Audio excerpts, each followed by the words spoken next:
Hello everyone and welcome to my channel Reading Arabic with Muna. Today's lesson is about the Arabic letter za. Za. The letter za is the 11th letter of the Arabic alphabet. Za. Z. Za.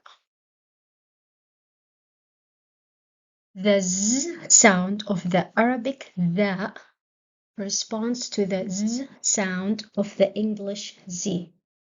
Not only that, but also the za in Arabic corresponds to any z sound that exists in English or any other foreign language. For example, in Arabic, we have a lot of uh, shops or restaurants that has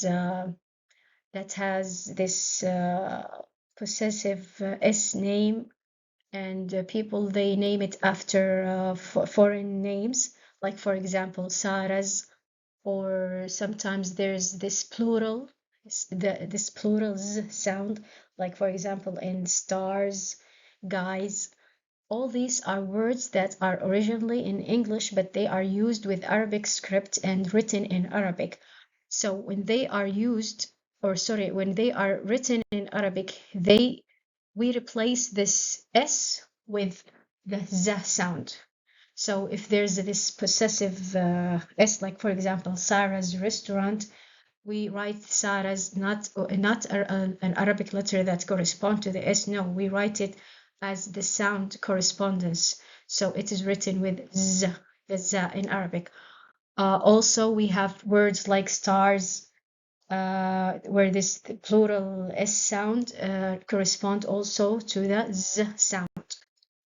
And there is some English words that we name some brands or shops after. These words, they have this S sound that sounds in English like Z, like the word, like this word repository. For example, that other day I saw this word, specific word on a shop, on a sign, on a shop, and in Arabic it was written with the s sound, because they assumed, the owners, they assumed that the s, there's a corresponding sound in Arabic s, so they assumed that the s is corresponding to the sa, and they ignored that this word is in English is pronounced za, repository, z sound. So in Arabic, it really looked and sound awkward, and this is a mistake usually people do when they don't make careful decisions when they name their shops. Okay, so why is this important to mention? Because as I told you, there's a lot of brand and shop names in Arabic.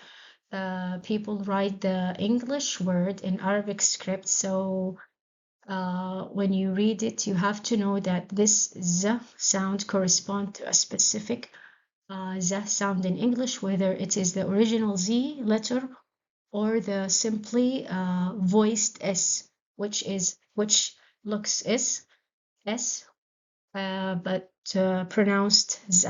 Okay, so let's get back to our original letter of the Arabic alphabet, za. Now the neutral sound of the za is z with sukun. Always when you see the sukun, the letter is neutral, z. Okay, now when we apply the harakat with the fatha, za, with dhamma, zu, and with kasra, zi. Now, a small hint to remember the letter za. Do you remember the ramp from the previous letter when we learned about the letter ra? We connected or linked the shape of the letter ra with the shape of the ramp. You remember that? Okay, now for today's letter, since za looks similar to za with only the difference of the dot, we kept the same ramp. Okay, the same ramp, because still the za has the same shape of the ra, but with one difference. Now, you can notice here that the ramp here has kids playing, but here it's empty. It's empty. So 0 kids. So since it's 0 kids, I placed the number 0 here. Also, the number 0 looks like the dot. So here we have a ramp. Kids are playing, and here we have a 0 ramp. Now, the letter za corresponds to the z in 0. So when you see this empty ramp with 0 kids, you will immediately remember the letter za. So here, ramp, and here is a ramp too, because they both have the same shape. Here, a ramp, kids playing, but here, no one is playing, so 0 people, 0 creatures, and 0 corresponds to the sound of the z in Arabic. So 0, za. Okay, I hope this is helpful and doesn't make things complicated. So let's now look at the letters without any visual cues. We learned the ra from the previous lesson. Ra, ra, r sound. And here is the za, za. Remember, the ra, it's like a ramp or a slide. And the za is also shaped like a slide or a ramp, but with a dot. This dot, 0, z. Okay? Okay, now on a side note, people pronounce the letter za in different ways.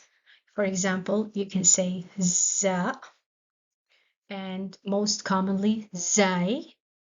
Some people incorrectly say zain, which is incorrect according to linguists. So you're free either to say za, or you can say zai. This is more common, zai. But I chose za because it rhymes with ra. Za rhymes with ra, and it's also correct. So this is just extra information for you, but never say zain. It's incorrect. Okay, that was all for the letter za for today. I hope everything is cool and everything is easy to remember, and you can differentiate between the ra and the za. Thank you for watching, and assalamu alaikum wa rahmatullahi wa barakatuh.